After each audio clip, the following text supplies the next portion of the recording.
This question is directed to the sales side of the team. You said that there's two markets for the rubber in Thailand. There's one market in Thailand, and there's another outside of Thailand, the international market. And SCA exports a lot of its rubber. So which price do they sell at? To further clarify on that, as the buy side has already mentioned that the world rubber global market is growing. However, as our main market is concentrated in Asian countries, which is China and other countries in Asia. So even though the world is growing, however, we see that the main market is actually decreasing from the factor of business outlook and the economy outlook. So that's why we expect that the main market, which is China, will result in a downward momentum, which is bad for the company. Okay, I will ask buy side, like as SCA sell most product to China, and if China economy is going bad, how can the SCA deal with the problem? Because SCA just invested in the like capacity, right? Like a factory. How can you deal with that? Yeah, STA just invested in new factories, not in China, but in Indonesia and Malaysia, I believe it was. Most of the products are sold to China, correct, yeah. However, we see no reason why the Chinese economy is still growing at the quickest rate in the world. So, right, I'll make it clearer. Yeah, so the Chinese market is still the quickest growing market in the world. The analysts do believe this growth rate will decrease. However, the growth rate is still far higher than most of the other countries in the world. So we don't see that there's going to be a reduction in demand. All that can happen is demand for rubber keeps increasing, especially seen as the Chinese people are becoming more wealthy, and they always want to show their status through cars. And the car market in China itself is growing at around 10 to 15%. So we don't see there's going to be a reduction in demand, only upside potential here. The buying side, you guys focus a lot on that the rubber price will increase, even though that the company don't think it will. What do you think will happen to the company if the rubber price don't increase? And would you still recommend the company?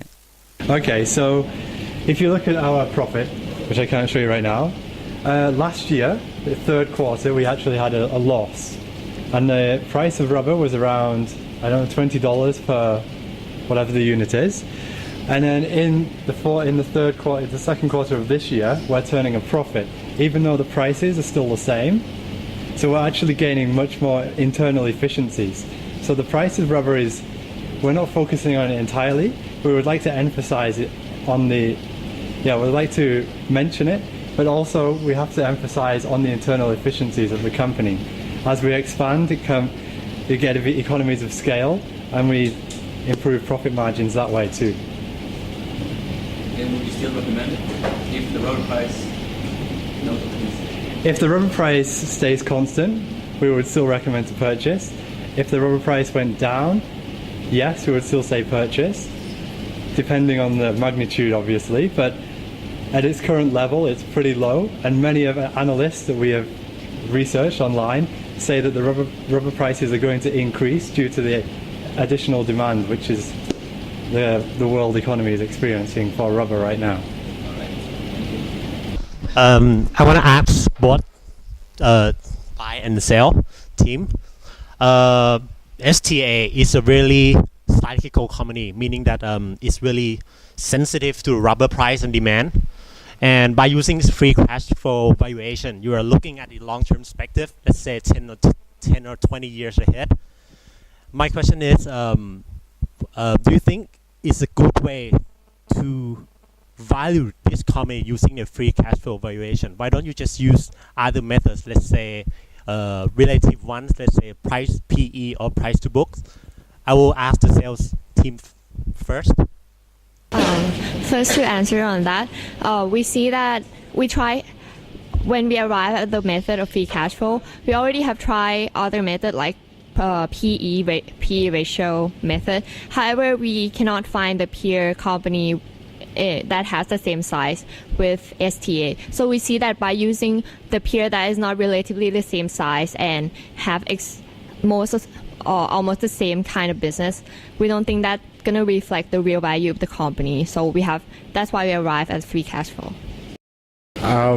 So we have did the PE valuation, and we set the PE like 10 because we see that in the past this is the average PE, and we set the earning to like something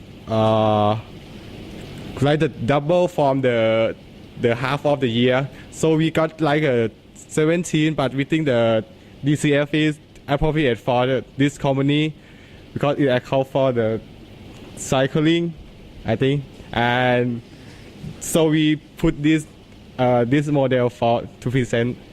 Thank you.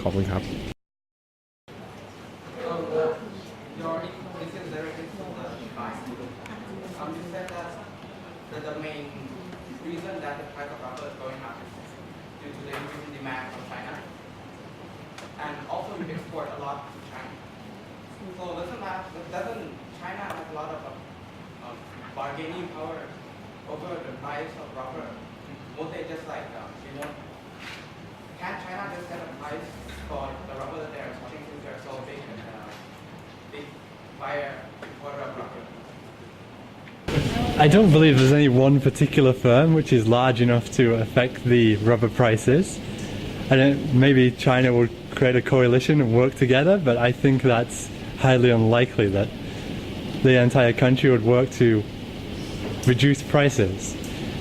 People need the rubber, they have to purchase it, it's based off supply and demand. We can actually control the price of rubber. We could actually reduce the production, and then they would have to pay more to buy our products. So it works either way. We can cut it, they can control it. So we don't see it as a problem. We will keep going using market demand. They will keep using market demands and supply and demand, and everything will be good. The prices will increase and we'll be fine. Okay, good. Thank you.